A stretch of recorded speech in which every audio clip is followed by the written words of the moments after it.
மக்கள் அனைவருக்கும் வணக்கம். இந்த அட்வர்டைஸ்மெண்ட் நீங்கள் எல்லாம் பார்த்துருப்பீங்க நம்புகிறேன். இந்த விளம்பரம் நீங்கள் வெப்சைட்டை திறந்தா இல்லாட்டி ஃபேஸ்புக்கில் போனால் இல்லாட்டி யூடியூப்பில் போனால் இந்த விளம்பரம் வரும். ஸ்டாலின் அவர் சிரிச்ச முகமாக எல்லோரும் நம்முடன் அப்படின்னு வருவார். இதற்கு முன்னாடி ஒன்றிணைவோம் வா அப்படின்னு வந்தார். இப்போ எல்லோரும் நம்முடன் வந்திருக்காரு. இது வேற ஒன்றும் கிடையாது, திமுகவுடைய உறுப்பினர் சேர்க்கை. இதில் சன்னி லியோன்லேருந்து எல்லாருமே சேர ஆரம்பிச்சிட்டாங்க. அது உங்கள் எல்லாருக்குமே தெரியும். பெரிய காமெடி டைமாக போய்கிட்டு இருக்குது.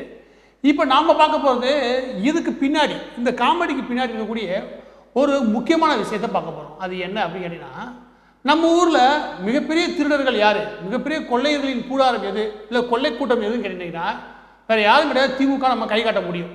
சின்ன குழந்தை கூட கை காட்டும். ஏன்னா அந்த அளவுக்கு எல்லா பேருமே கொள்ளையரார்கள் அந்த ஒரு கட்சி மட்டும்தான். அப்படிப்பட்ட கட்சியவே கொள்ளையடிக்கிறதுக்கு பீகார்லேருந்து ஒரு ஆள் வந்திருக்காரு. அதை பற்றியான விஷயத்தை நம்ம பார்க்க போகிறோம். பீகார் அப்படின்னு சொல்லி இழிவா ஏளனமாக பேசுகிற ஒரு குணம் நான் பல இடங்களில் பார்த்துருக்கேன். இவங்க எல்லாம் கேட்டால் பகுத்தறிவாதிகள்ன்றாங்க. முக்கியமாக திகாவை சேர்ந்த ஆட்கள் ஒரு குறிப்பிட்ட மாநிலத்தவரை ஃபுல்லாத்துமே இழிவாக பேசக்கூடிய ஒரு செய்கையை, ஒரு பதிவை நான் பல இடங்களில் பார்த்து உண்டு. ஆனால் இவங்க பகுத்தறிவுன்னு சொல்லிக்கிறாங்க. ஆனால் ஒரே ஒரு சமூகத்தை மட்டும் இழிவாக பேசுவாங்க. மதத்தை வச்சு, மொழியை வச்சு, ஜாதியை வச்சு இழிவாக பேசக்கூடிய ஒரு குணம் இங்கே பரவலாக பரப்பி விட்டது திமுக தான். பீகார் மாநிலத்தை இழிவாக பேசக்கூடிய இந்த கூட்டத்தை, இந்த திருட்டு கூட்டத்தையே இங்கேயே வச்சு ஏமாற்றி திருநாம் பாரு, அந்த கதை தான் ரொம்ப முக்கியமான கதை. அதை பற்றியான ஒரு விரிவான விஷயம்தான் இந்த பதிவு. நல்லா புரிஞ்சுக்கங்க. இந்த பதிவை பொறுத்த வரைக்கும் நான் உண்மையிலேயே உதவ விரும்புகிறது திமுகவுக்கு தான் உதவ விரும்புகிறேன். நான் நேரடியாக திமுகவை எதிர்க்கிறேன், திமுகவை வீழ்த்துன்னு நினைக்கிறேன். ஆமாம். ஆனால் அதே நேரத்தில் இந்த மாதிரி கொள்ளையர்கள் பாவம் எதிர்த்தாப்புல இருக்கக்கூடிய திமுக வீட்டிலேயே கொள்ளையடிச்சுட்டு இருக்கும்போது நமக்கு கொஞ்சம் வருத்தமாக இருக்குது. அந்த வருத்தத்தினால கொஞ்சம் உதவி செய்வோம். நேரடியாக களத்தில் எப்படி வெற்றி பெற்றலாம், எப்படி திமுக ஜெயிக்க விட போகிறது கிடையாது. அது ரெண்டாவது விஷயம். ஆனால் பாவம் எதிர்த்தாப்புல உட்காந்து பட்ட பகல ஒருத்தர் கொள்ளையடிச்சிருக்கானே, அதை பற்றியான ஒரு விழிப்புணர்வு ஏற்படுத்துவோமே. நம்மளுடைய சகோதரர்களாச்சே, 1008 சண்டை வந்தாலும் கூட நம்மளுடைய திமுக சகோதரர்களாச்சேன்னு இந்த வீடியோவை அவங்களுக்கு உதவும் விதமாக தான் நான் போட விரும்புகிறேன். அதாவது திமுக நிர்வாகிகளை பொறுத்த வரைக்கும் கொஞ்சம் கவனமாக பாருங்கள். மற்ற எல்லாரையும் நீங்கள் தான் கவனமாக பார்க்கணும். ஏன் அப்படி சொல்கிறேன்னா, கருணாநிதி இல்லாத இந்த காலகட்டத்தில் நீங்கள் படுற கஷ்டம் என்னால் கண் கூட பார்க்க முடியுது.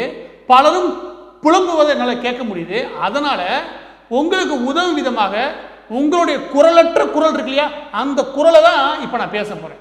இந்த பதிவை பொறுத்த வரைக்கும் நம்ம என்ன அப்படி பார்க்க போகிறோம் அப்படின்னு கேட்டிங்கன்னா, இந்த பிரசாந்த் கிஷோர் அவர்களால் திமுக வெற்றி பாதைக்கு நகர்த்தி கொண்டு போக முடியுமா, இல்லை வெற்றி தான் பெற முடியுமா அப்படின்னு கேட்டிங்கன்னா, வெற்றி பெறதுக்கான வாய்ப்பே கிடையாது. அதுக்கான எந்த இடமும் நாங்கள் கொடுக்குறதா இல்லை. ஏன்னா நேரடியாக நாங்கள் பிரசாந்த் கிஷோர் தான் போட்டியாக வச்சுருக்கோம்.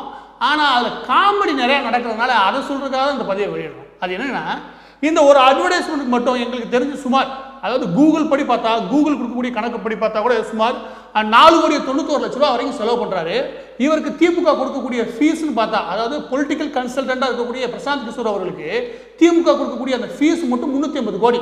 இந்த இடத்துல நான் அடிப்படையில் எழுதுகிற கேள்வி என்னன்னா, பிரசாந்த் கிஷோர் கூப்பிட்றது போல நீ மாவட்ட செயலாளர், மாவட்ட பொருளாளர், துணை பொருளாளர் இவங்களுக்குலாம் 10 கோடி ரூபாய் கொடுத்தான்னு வச்சுக்கோங்க, அவங்களும் நல்லா வேலை வைப்பாங்க. ஏன் இவரை கூட்டி வந்தாங்கன்னே தெரியவே தெரியல. இவர் வந்ததுக்கு அப்புறம் தான் திமுகவுக்கு பெரிய சரிவே ஆரம்பிச்சிச்சு. நீங்கள் எடுத்து பார்த்துக்கோங்க. அதுக்கப்புறம் தான் ஏறி அடிக்க ஆரம்பிச்சோம். அது வரைக்கும் கொஞ்சம் பரவாயில்லாமல் இருந்துச்சு. அதுக்கப்புறம் திமுக நிர்வாகிகள் வேலை பார்க்கறது விட்டுட்டாங்க. முழுக்க பிரசாந்த் கிஷோர் எல்லா வேலையும் பார்க்க போகிற மாதிரி நினச்சிட்டாங்க. ஆனால் பிரசாந்த் கிஷோர் இங்கே எந்த பெரிய வேலையும் பார்த்த மாதிரி தெரியல. அதுக்கு முக்கியமான ஆதாரத்தை வெளியிடுறதுக்காக இந்த பதிவு வெளியிடுறேன். அது என்ன அப்படின்னா, இப்போ பீகார் எலெக்ஷன் ஒன்று ரிலீஸ் ஆயிருக்கு. இந்த பீகார் எலெக்ஷனை வச்சு இப்போ திமுக நிலைமையை பற்றி பேசுவோம். தமிழ்நாட்டில் பீகாரில் இவர் என்ன பண்ணாருன்னா, நிதிஷ்குமார் விட்டு வெளியே வந்ததுக்கு அப்புறம் நிதிஷ்குமாரை தோற்கடிப்பேன்னு நிதிஷ்குமாருக்கும் அங்கே இருக்கக்கூடிய பீகாருடைய முதலமைச்சருக்கும் அவர் கூட்டில் இருக்கக்கூடிய பாஜகவுக்கும் எதிராக மிகப்பெரிய பிரச்சாரத்தை ஆரம்பிச்சார். நிதிஷ்குமாரை விட்டு வெளியே வந்த நேரத்தில் முக்கியமான ஒரு ப்ரோக்ராம் ஒன்று ஆரம்பிச்சார். முக்கியமான ஒரு திட்டத்தை ஒன்று அறிவிச்சார். யாரு? பிரசாந்த் கிஷோர் அவர். அது பேர் பாத் பிகாரி கி அப்படின்னு ஒரு ப்ரோக்ராமை அறிவிச்சார். ஒரு முக்கியமான வேலையை ஆரம்பித்தார். அந்த நேரத்தில் அவர் என்ன சொன்னார்னா, ஒரு புதிய கட்சியை ஆரம்பிக்கிறதுக்கான திட்டங்கள் இருந்தார். அந்த புதிய கட்சி ஆரம்பிக்கிற முன்னாடி அந்த பீகார் முழுவதும் ஒரு நெட்வொர்க்கை உருவாக்கிடணும். ஆளுங்கட்சியான நிதிஷ்குமாரி அந்த முதலமைச்சரையும் அந்த கூட்டில் இருக்கக்கூடிய பாஜகவையும் படுதோல்வியை அடைய செய்யணும். இதுதான் அவரோட திட்டமாக இருந்துச்சு. அதுக்காக உருவாக்கப்பட்டது தான் பீகார் மக்களுடைய குரல்ன்ற இந்த ப்ரோக்ராம். இந்த வேலையை ஆரம்பித்தார். இந்த வேலையை ஆரம்பித்து ரொம்ப தீவிரமாக வேலையை ஆரம்பித்தார். அதற்காக உருவாக்கப்பட்டது. அதுக்கப்புறம் பார்த்தீங்கன்னா இந்த மாதிரி ஒரு வெப்சைட்டை உருவாக்குனாரு. அந்த வெப்சைட்ஸ்ல எல்லாரும் வந்து சேருகின்றாரு. மற்ற மாநிலங்களோட நல்ல நிலைக்கு பீகாரை உருவாக்குறதுக்கான முயற்சின்றாரு. விதவிதமா கலர் கலரா படம் விட்டாரு. இங்கே அந்த படத்தை நம்பி உள்ள போய் சேர்ந்ததா அவர் சொல்ற கணக்குப்படி பார்த்தா 12 லட்சம், ஏறக்குறைய 12 லட்சம் இளைஞர்கள் சேர்ந்தாங்க. எக்ஸாக்டா சொன்னா 11,83,666 பேர் இதுல உறுப்பினர் ஆனாங்க. அதாவது ஒவ்வொரு மாவட்டத்திலும் சுமார் 30,000 to 25,000 பேர் இருந்தாங்க. 38 மாவட்டங்கள் பீகார்ல இருக்கு. 38 மாவட்டங்களையும் இப்படி தனக்கான உறுப்பினர்களை சேர்க்க ஆரம்பிச்சாரு. அந்த உறுப்பினர் சேர்க்கையின் மூலமாக இவர் என்ன பண்ணார்னா, பீகார் மக்கள் மத்தியில இவர் நம்பிக்கையூட்டும் விதமான பிரச்சாரங்களையோ இல்லாட்டி எதிர்காலத்தை எப்படியான வடிவமைப்பு கட்டமைக்கணும்ன்ற பிரச்சாரங்களோ அவர் மேற்கொள்ள. அவர் மேற்கொண்டது எல்லாமே பீகார் பாருங்க இவ்வளவு மோசமா இருக்கு, பீகார் பாருங்க அவ்வளவு மோசமா இருக்கு, பீகார்ல அது நடந்து போச்சு, இது நடந்து போச்சு, குற்ற நடவடிக்கைகள் கூடிருச்சு, பெண்களுக்கு எதிரான பிரச்சனைகள் கூடிருச்சு, உணவு தட்டுப்பாடு இருக்குது, பள்ளிக்கு போறக்கூடிய பிள்ளைகளுடைய எண்ணிக்கை வீழ்ச்சியை சந்திக்குது, பள்ளிக்கு போய் இடையில பள்ளிக்கூட படிப்பை நிறுத்துற குழந்தைகளோட எண்ணிக்கை கூடுது அப்படின்னு தீவிரமாக இவர் முன் வச்சது எல்லாமே ஆளும் கட்சியான நிதிஷ்குமாருக்கும் அங்கே கூட்டணி பாஜகவுக்கும் எதிரான பெரிய பிரச்சாரத்தை ஆரம்பிச்சார். அதுதான் உண்மை. அந்த பிரச்சாரம் எந்த அளவுக்கு வலுவா இருக்குது, அதுக்கப்புறம் அந்த கட்டமைப்பை நம்ம எப்படி அரசியல் கட்சியா மாத்துறது, இந்த திட்டத்தில் தான் அவர் இருந்தார். யாரு? இந்த பொலிட்டிக்கல் கன்சல்டன்ட். இல்லைன்னு வச்சுக்கோங்க, நம்ம ஊரு கவுண்டமணி பாஸ்டர் சொன்னா ஐடியா மணி. இந்த ஐடியா மணிக்கு இதுதான் பிளான். இந்த ஐடியா மணி இதுக்காக பெரிய பிளானை போட்டு வேலை பார்த்தாரு. அந்த வேலையெல்லாம் பார்க்கும்போது அவங்க தொடர்ந்து கண்காணிப்பு நினைச்சோம், ஒருவேளை இங்கே பெரிய மாற்றத்தை உருவாக்குறதுக்கான வாய்ப்புலாம் இருக்குது. ஏன்னா அவர் கொடுக்குற நம்பர்ஸ், இந்த நம்பர் மட்டும் நீங்கள் பார்க்குறீங்க, ஒவ்வொரு டிஸ்ட்ரிக்டும் கொடுக்கக்கூடிய நம்பர்ஸ் பார்த்தா பயங்கரமாக இருந்தது. சார் செம்மையாக வேலை பார்க்குறாரு, உண்மையில் பயங்கரமாக வேலை பார்க்குற போல நினச்சி உள்ளே போனால் லாஸ்ட்டாக ரிசல்ட் இதான் வந்துச்சு. என்னது? திரும்பவும் நிதிஷ்குமார் பாஜக கூட்டணி அதே பெரும்பான்மையோட திரும்ப ஆட்சியை பிடிச்சிட்டாங்க. ஒரு சீட்டு கூட குறையல. இன்னும் சொல்ல போனால் இவர் எங்கெங்கெல்லாம் தீவிரமாக பிரச்சாரம் பண்ணாரோ சுமார் 150 தொகுதிகளில் எடுத்து தீவிரமாக பிரச்சாரம் பண்ணியிருக்காரு இந்த ஆளும் கட்சிக்கு எதிராக. ஆனால் அந்த பகுதியில் ஃபுல்லாக அப்படியே வலிச்சுட்டு போயிடுச்சு எது? பாஜக கூட்டணி. அப்போ இதில் என்ன, இந்த பீகார் மக்களுடைய குரல் ஒரு ப்ரோக்ராம் ஆரம்பிச்சார் இல்லையா? அப்போ அந்த ப்ரோக்ராமுடைய லட்சணம் என்ன? ஏன் அது வெற்றி பெறல? இவ்வளோ பெரிய நம்பர்ஸ் காட்டினார் இல்லையா? இந்த நம்பர்ஸுடைய அர்த்தம் தான் என்ன பாருங்க. இந்த பீகாரி குரல் இருக்கு சுமார் 70 லட்சம் ரூபா ஃபேஸ்புக்கில் மட்டும் செலவு பண்ணியிருக்காரு. ஃபேஸ்புக்கில் மட்டும் 70 லட்ச ரூபா செலவு பண்ணியிருக்காரு. ஆனால் எந்த பயனும் கிடையாது.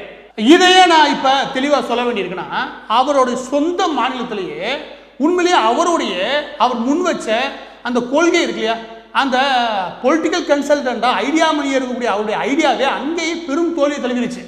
அது கொடுமை என்னன்னு கேட்டீங்கன்னா, ஆளுங்கட்சி அவங்க 3 வட்டம் இருக்காங்க. அதாவது 15 வருஷமா ஆளுங்கட்சியாக இருக்கக்கூடிய ஒரு கட்சிக்கு எதிராகவே ஒரு சீட்டு குறைக்க முடியல. யாரால? இந்த ஐடியா மணினால. இந்த ஐடியா மணி தான் இப்போ எங்கே வந்திருக்காரு? நம்ம திமுக வந்திருக்காரு. அதே ஐடியாவை தூக்கிட்டு புது ஐடியா இருந்தால் கூட பரவாயில்ல, ஒரே ஐடியாவை இவர் சூப்பராக விளம்பரம் பண்ணி விற்பனை செய்கிறார். அதுதான் உண்மை. இந்த பிரசாந்த் கிஷோர்ன்ற நபர் எப்படி இருக்காருன்னா, உங்களுக்கு வேலை பார்க்கறத விட அவருக்கு சரியாக வேலை பார்க்குறான்னு தோணுது. அவரை ப்ரொமோட் பண்ணுறதுக்கும் தன்னுடைய பிராண்ட் வேல்யூவை கூட்டுறதுக்கு என்னென்ன வேலை பார்க்கணும் அத்தனை வேலையும் பார்க்குறாரு. இதுதான் உண்மை, இதுதான் நிஜம், இதுதான் சத்தியம். இப்போ பாருங்க, இந்த படம் அங்கே எடுத்த படம் கிடையாது. அதே தான் நீ கவனிச்சுன்னு வச்சுக்கோங்க. இந்த பீகாரின் குரல் சொன்னார் இல்லையா, அந்த இதில் என்னென்ன படம்லாம் ரிலீஸ் பண்ணாரோ அதே டெம்ப்ளேட்டுடைய இன்னொரு வடிவம் தான் தமிழ்நாட்டில் இருக்கும். நீங்கள் பார்த்தீங்கன்னா இதில் என்ன பண்ணாருன்னா, தமிழ்நாட்டில் என்னென்ன சம்பவம்லாம் நடக்குது, என்னென்ன அநியாயமாக நடக்குதுன்னு சொல்லிட்டு ஆளுங்கட்சிக்கு எதிராக ஒரு பெரிய பிரச்சாரத்தை ஆரம்பித்தார். இங்கே ஆளுங்கட்சி ஆல்ரெடி திரும்ப வரக்கான வாய்ப்பே கிடையாது, ரெண்டாவது விஷயம். ஆனால் அதற்கு எதிராக ஒரு பெரிய பிரச்சாரம் ஆரம்பித்தா இதுவும் பெரிய லெவலில் போகலை. இவர் என்ன பண்ணிட்டாரு, அது பெரிய லெவலில் போகலன்னு அடுத்தடுத்து இதே மாதிரி நிறைய படங்கள் காட்ட ஆரம்பிச்சிட்டார். இவர் ஆரம்பித்த முதல் படம் இதுதான், ஒன்றிணைவோம் வானொன்னு. அது கொரோனா காலத்தில் இந்த டிஎன் டிசர்வ்ஸ் பெட்டர் இருக்கு இல்லையா, இதுவும் அவர் தான் ரன் பண்ணுறாரு. அதுக்கு இது வரைக்கும் சும்மா 26 லட்சம் ரூபா செலவு பண்ணியிருக்காரு. அதுக்கு அடுத்து என்ன பண்ணுறாரு, ஒன்றிணைவோம் வா, ஒன்றிணைவோம் வா. இதுக்கு சுமார் 1,20,00,000 ரூபா. எதில்? ஃபேஸ்புக்கில் மட்டும் காட்டுறேன். நான் சொல்ல ஃபேஸ்புக்கு மட்டும். இது யூடியூப், அதுக்கப்புறம் கூகுள் அட்வர்டைஸ்மெண்ட், இதெல்லாம் தனி. இது எல்லாம் கால்குலேட் பண்ணால் எனக்கு தெரிஞ்சு இப்போயே ஒரு 25-30 கோடிக்கு மேலே தாராளமாக செலவு பண்ணிட்டாரு கடந்த 5 மாதத்துக்குள்ள. ஆனால் அதுக்கான பலன் நமக்கு என்ன ஆட்சியை உருவாகும்னா, இதுவே இவங்கள்ட்ட யாரும் சிக்கினாலே செத்தானுங்க. யார்கிட்ட? திமுக சிக்கினாலே முழுமையாக உருவிட்டு தான் விடும் அந்த கட்சி. அந்த கட்சியிலேயே ஒருத்தர் உருவிட்டு இருக்கானே அப்படின்னு பயங்கர காமெடியாக இருக்குது. இது ஒன்று வேதனைலாம் கிடையாது, சரி நடக்கிறத சொல்லுவேன்னு சொல்லிக்கிறேன். இந்த கட்சியில் சிக்கினாலே எல்லாத்தையும் உருவிட்டு விட்டுருவானுங்க. ஆனால் இந்த கட்சியிலே ஒருத்தர் உருவுறானே செம்ம கில்லாடி அணின்னு உள்ள பகல்கொள்ளே நடந்துகிட்டு இருக்குது. இதெல்லாம் எந்த பிரயோஜனம் கிடையாது. அப்படி பிரயோஜனம் இருந்திருந்தா நீங்கள் சொல்லுங்க, நான் சொல்கிறேன் கேளுங்க. இந்த பிரயோஜனம் இருந்திருந்தா இவரே ஒரு கட்சி ஆரம்பிச்சு பீகார்ல வெற்றி பெற்றிருப்பாரு. பீகார்ல அதுக்கான வேலைகள் ஆரம்பிச்சாரா இல்லையா? ஆரம்பிச்சாரு. அதுக்கான திட்டங்கள் போட்டாரா இல்லையா? திட்டங்கள் போட்டாரு. அங்கேயும் நம்பர்ஸ் காமிச்சாரா இல்லையா? காமிச்சாரு. ஆனா எந்த பயனும் இல்லையே. இன்னும் சொல்ல போனா எதிர்கட்சி கூட ஆட்சிக்கு வர முடியலையே. ஆளுங்கட்சி திரும்ப வந்துட்டாரு. அது கம்ஃபர்டபுளா உள்ள வந்துட்டாங்க. வெற்றி. அப்ப இவருடைய அந்த திட்டங்கள் எல்லாமே படம். அதே படத்தை வச்சுதான் இவர் இங்க பிராண்ட் வேல்யூ பண்ணி 350 கோடி 1 கோடி 2 கோடி இல்ல 350 கோடி. அது இந்த கட்சிட்டு ஆட்டையை போடுறாருன்னா செம்ம கில்லாடி. இதுக்கு தனி புத்திசாலித்தனம் வேணும். அதனால நீங்க பீகாரை கேலி பண்றதை விட நீங்க உங்களை நினைச்சு வருத்தப்படுங்க. யாரு? திமுக காரங்க சொல்றேன். இந்த இடத்துல நான் கூடுதலா ஒரே ஒரு தகவல் சொல்லிட்டு முடிவு போறேன். அது என்னன்னா, நீங்க எல்லாம் சொல்லி உடனே பிரசாந்த் கிஷோர் அவர்கள் மோடி அவர்கள் ஒர்க் பண்ணிருக்காரு 2014 பொறுத்த வரைக்கும். 2014 பொறுத்த வரைக்கும் நீங்க இவர் இல்லைன்னா கூட மோடி தான் வெற்றி பெற்றிருப்பாரு. ஏன்னா மோடி அவர்களுக்கோ இல்லை அமித்ஷா அவர்களுக்கோ இல்லை பிஜேபிக்கோ அவங்களுக்கு தனி ஃபார்மாவே இருக்கு. அந்த நேரத்தில் ஒரு மார்க்கெட்டிங், அதாவது சோசியல் மீடியா பொறுத்த வரைக்கும் மார்க்கெட்டிங் தேவைக்கு மட்டும்தான் இவர் பயன்பட்டாரே தவிர வேற எதுக்காகவும் கிடையாது. ஆனால் 2014 மோடி அவரோட வெற்றி என்ன பண்ணிட்டார்? இவரோட வெற்றி மாதிரி இவர் பிராண்ட் பண்ணார் பாருங்க. அந்த இடத்துல இவர் வெற்றி பெற்றார். இவரோட கம்பெனி பெரிய அளவில் வருமானம் வர்றதுக்கு காரணமே இன்னைக்கு திமுகன்ற அனைத்தையும் உருவக்கூடிய ஒரு கட்சியிட்டிருந்தே ஒரு 350 கோடி உருவ முடியுதுன்னா அதுக்கு காரணமே இவர் அந்த அளவுக்கு பிராண்ட் பண்ணிக்கிட்டார். அதுல இவங்க மயங்குறாங்க. அதுக்கு அடுத்து வந்த உத்தரப்பிரதேச தேர்தல் ஆகட்டும், இல்லை திரிபுராவில் கம்யூனிஸ்ட் ஆட்சியை முடிவு கொண்டு வந்திருக்காங்க. அடுத்து பாஜக, அதுக்கப்புறம் அசாம் ஆகட்டும். இந்த இடங்கள்ல எப்படி பாஜக வெற்றி பெற்றுச்சு? உத்தரப்பிரதேசம் எவ்வளவு பெரிய மாநிலம், அதுல எப்படி வெற்றி பெற்றாங்க? அதனால பிரசாந்த் கிஷோர் கிடையாது, அடுத்து 10 தான் வெற்றி பெற்றாங்க. அதுக்கு அடுத்த தேர்தல் 2014 விட்டுருங்க, 2019 வெற்றி பெற்றாரு மோடி. இவர் வச்சுட்டு வெற்றி பெற்றாரு. 2014 விட அதிக சீட்ல வெற்றி பெற்றார். அது எப்படி வெற்றி பெற்றாரு? அதனால சொல்றேன், இவர் வச்சுக்கிட்ட வெற்றிலாம் கிடையாது பாஜக பொறுத்த வரைக்கும். அது முதல் தவறு. நீங்க அப்படி ஒரு கணக்கு போட்டீங்கன்னா, அதாவது திமுக அப்படி ஒரு கணக்கு போட்டா, திமுக தலைமை அப்படி ஒரு கணக்கை நிர்வாகி சொன்னா அதை நம்பாதீங்க. ஏன்னா திமுக தலைமைக்கு நிர்வாக திறமை இல்லை. அதனாலதான் அவர் கொண்டு உட்கார வச்சிருக்கு. உண்மையிலே அவருக்கு அந்த திறமை கிடையவே கிடையாது. அவருக்கு இந்த ஊரை பத்தி என்னன்னே தெரியாது. அவர் சொந்த மாநிலத்திலே படுதோல்வி, அவரோட சொந்த மாநிலத்திலேயே அவருடைய ஐடியா படுதோல்வி. இந்த ஐடியா நீங்க கொண்டு வந்து இங்க உட்கார வச்சிருக்கீங்க. அது சொல்லுவீங்க. பஞ்சாபை பொறுத்த வரைக்கும் வெற்றி பெற்றுச்சுல. பஞ்சாப்ல கேப்டன் அமரிந்தர் சிங்கை பொறுத்த வரைக்கும் நீங்க போய் கேட்டு பாருங்க. அவர் காங்கிரஸ்லாம் வேணாம், அவர் தனியாளா இருந்தாலும் வெற்றி பெற்றுவார். ஏன்னா அகாலிதள் அந்த அளவுக்கு ரவுடி கட்சி. அகாலிதள் வெற்றி பெற முடியாது, அது கண்டிப்பா தோல்வி அடைகின்ற இடத்துல கேப்டன் அமரிந்தர் சிங் கண்டிப்பா வெற்றி பெறுவார். நீங்க அந்த ஊர் நிலவரத்தை போய் பாருங்க. ஆந்திர பிரதேச பொறுத்த வரைக்கும் அதே தான். ஆந்திர பிரதேசத்தில் நீங்க இவர் இல்லையா கூட ஜெகன்மோகன் ரெட்டி கண்டிப்பா வெற்றி பெறுவார். அதுக்கு முந்தின மட்டும் சில பல கணக்குகள்னால தோல்வி தருவார். ரொம்ப சின்ன நூலில் அந்த வெற்றியை தவற விட்டார். அதுக்கப்புறம் ஜெகன்மோகன் ரெட்டி வெற்றி பெற்றார். இவ்வளவுதான். இவர் என்ன பண்ணாலும் வெற்றி பெறவங்க பக்கத்தில் போய் உட்காந்துக்கிறார். இதுதான் உண்மை. அதுக்காக இவர் ஃபர்ஸ்ட் தமிழ்நாடு வந்ததுக்கு அப்புறம் என்ன நினைச்சார்னா, நேராக திமுக போல நேராக ரஜினி சார் தான் போனார். ஏன்னா அவர் வெற்றி பெறது அதிக வாய்ப்பு இருக்குன்னு.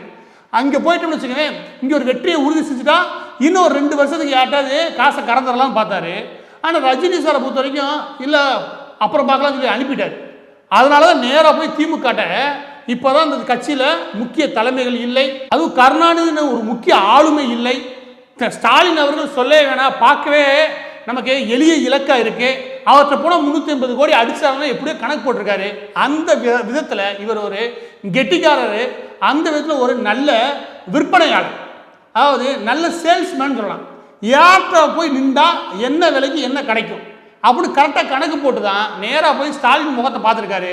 ஸ்டாலின் அவர் முகத்தில் அத்தனை ரேகையும் தெரிஞ்சிருக்குது. போய் 350 கோடி வாங்கியிருக்காரு. இங்கே பிரசாந்த் கிஷோர் அவர்களுடைய அந்த ஃபார்முலாவாகட்டும் ஐடியாவாகட்டும் எதுவும் வெற்றி பெறக்கான எந்தவித வாய்ப்பும் கிடையாது. இந்த விதமாக பொலிட்டிக்கல் ஒர்க், அதாவது சமூகத்தில் சமூக கட்டமைப்பு, சோசியல் இன்ஜினியரிங் ஒர்க்கு, மக்களுடைய மேம்பாடு, அனைத்து மக்களுடைய வாழ்வு மேம்படுறதுக்கு எப்படி இருக்கணும் இப்படி யோசிக்கிறத விட்டுட்டு ஒரு ஜாதி இன்னொரு ஜாதிக்கு எதிராக எப்படி சண்டையில் தூடுறது, ஒரு மதத்தை இன்னொரு மதத்துக்கு எதிராக சண்டையில் தூடுறது, எப்படி எங்கே கலவரங்களை உருவாக்குறது, எப்படி நிறுவனங்களுக்கு எதிராக மக்களை தூண்டி விடுறது, எப்படி மத்திய அரசின் திட்டங்களுக்கு எதிராக மக்களை தூண்டி விடுறது, அங்கே தூண்டி விட்டு எப்படியான ஆதாயங்களை பெறலாம் அப்படின்னு திட்டம் போகிற இந்த விதமான ஆட்கள் இருக்காங்களே, காசுக்காக இந்த நாட்டுக்குள்ளே கலவரங்களை உருவாக்கக்கூடிய இந்த மாதிரி மனிதர்களை முதல்ல ஒழிச்சுக்கட்டும். அதாவது அரசியல் கட்சிகளை விட மிகவும் மோசமான மனிதர்கள் யாருன்னு கேட்டீங்கன்னா, இந்த மாதிரி பொலிட்டிக்கல் கன்சல்டன்ட் சொல்லிக்கிட்டு நாட்டுக்குள்ள கட்சிகளையும் ஏமாத்திக்கிட்டு மக்களையும் ஏமாத்திக்கிட்டு தெரியுற இந்த பகல் கொள்ளையர்கள். இந்த கொள்ளையர்களை பற்றியான விழிப்புணர்வை இங்கே இருக்கக்கூடிய உள்ளூர் கொள்ளைக்காரனுக்கு ஏற்படுத்துறதுக்காக, அதாவது புரிஞ்சுக்கோங்க, உள்ளூர் கொள்ளைக்காரனுக்கு விழிப்புணர்வு ஏற்படுத்துறதுக்காக தான் இந்த கொள்ளைக்காரனை பற்றியான விழிப்புணர்வு வீடியோ வெளியிட வேண்டியிருந்துச்சு. இது புரிஞ்சுதா? திமுக நிர்வாகிகள் விழிப்புணர்வோடு இருப்பீங்கன்னு நம்புகிறேன். குரலற்றவர்களின் குரலை எதிரொலிச்சதில் எனக்கு ரொம்ப பெரிய மகிழ்ச்சி.